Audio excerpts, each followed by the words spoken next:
Today, we're going to decode one of the most fascinating stories in modern chess, the Steppe Strategy. We're looking at the incredible, almost overnight rise of Kazakhstan as a global chess powerhouse.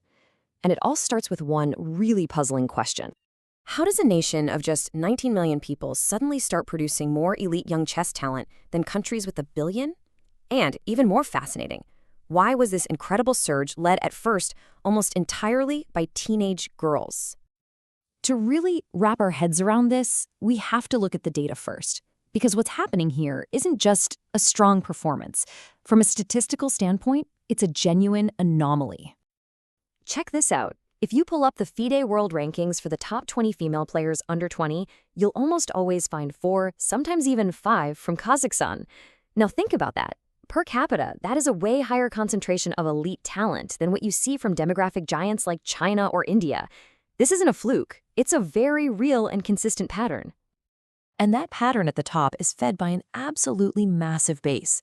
We're talking an estimated 200,000 kids in organized chess education programs across the country. So this isn't a story about a couple of once-in-a-generation prodigies. It's about building a deep, systematic pipeline where talent can rise to the top based purely on merit. Okay, so that still leaves our big question. Why the girls first?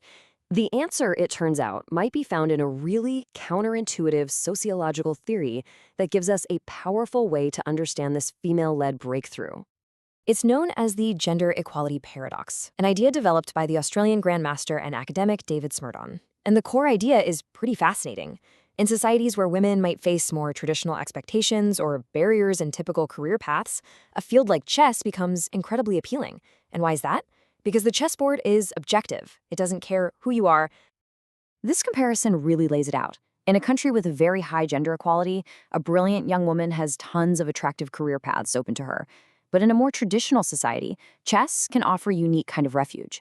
It's a world where your success is measured by one thing and one thing only, your ELO rating. It's a pure meritocracy. So chess essentially became a safe haven. It was seen as a perfectly acceptable activity for girls. It's safe, it's indoors, and it's seen as building discipline, all things that align well with traditional values. But from inside that safe space, it offered an unbelievable opportunity, a direct path to international recognition, world travel, and financial independence. But here's the thing. This modern success story didn't just pop up out of nowhere. It's actually built on top of a very formidable, very deep historical legacy. You have to remember, before independence, Kazakhstan was part of the Soviet Union, and in the USSR, chess was a tool of the state. The Soviet school of chess was this legendary system built on rigorous, almost scientific analysis and an unbelievable work ethic. When the Soviet Union collapsed, the state funding and infrastructure disappeared, but the knowledge, the coaching DNA, you could say, that survived, just waiting to be reignited. And this legacy is amplified by the huge cultural respect for chess in Central Asia. You know, in some Western cultures, it can have this nerdy image. Not there. There, it's seen as an essential tool for building character. As Timur Turlov, the head of the Kazakh Chess Federation, says, it's considered an integral part of a child's upbringing. Success in chess is celebrated.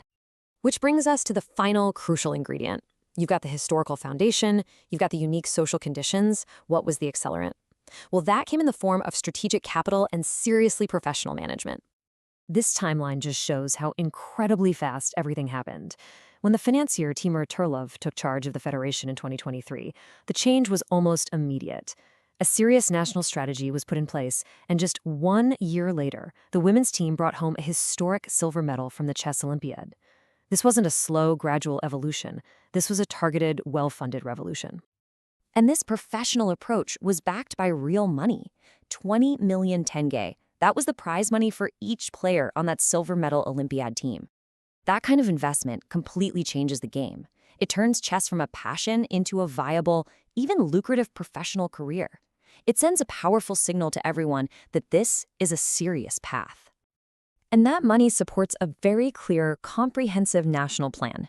The strategy is to get chess into 1,500 schools, build dedicated chess houses for training all over the country, and triple the number of domestic tournaments. This is how you create a sustainable chess ecosystem for the long run. So, if the initial wave was led by these incredible young women, where is all this headed now?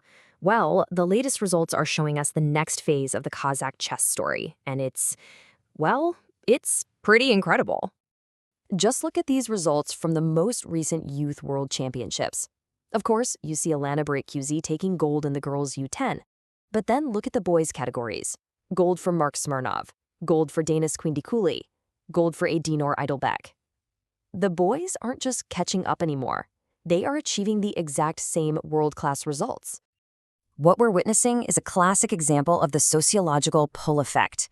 The massive success of female superstars like Bibisara Asababayeva and Jansaya Abdumalik made chess a high-status, aspirational sport for the entire country. It made it cool, it legitimized it, breaking down any old stereotypes that it wasn't a manly enough pursuit. And that has paved the way for a whole new generation of male champions, like the 2024 U20 world champion Kazibek Nogurbek. So, when you put all the pieces together, the Kazakh chess miracle really isn't a miracle at all. It's a formula. It's this powerful synergy of four key ingredients: the deep knowledge of the Soviet chess legacy, the unique social dynamic of the gender equality paradox, the transformative power of professional capital, and a well-executed top-down national strategy. And this leaves us with one last fascinating question. What Kazakhstan has really done is create a blueprint for how to build an intellectual sports ecosystem from the ground up.